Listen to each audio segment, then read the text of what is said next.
भैया जाऊं यार। तेरी बहन का कौन है बे तू? पल्लो કર્યો ભૈયા 3000 રૂપિયા આપકા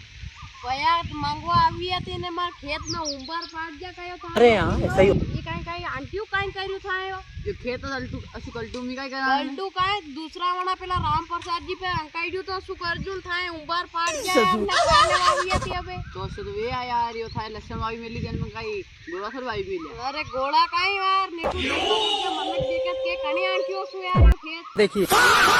ये तो देना पड़ेगा 3 मिनट પયા પયા કાઈ કો નિમિત પયાંદા બે થાય ખેત ડબલ દોડવાની હમુ દેખો કશું पैसा કરજું देना पड़े बाप रे खचारा 3000 रुपया सोयाबीन की टाइम पे दई दूंगा अबे कहां पे अंगाड़ा ही कोनी सर अंगाड़ा फाड़ गया था दूसरा पे अबे मांगवाई माता जो 3000 सोयाबीन में दई दूंगा तेरी बहन का कौन है बे तू? मैं तो खाके चल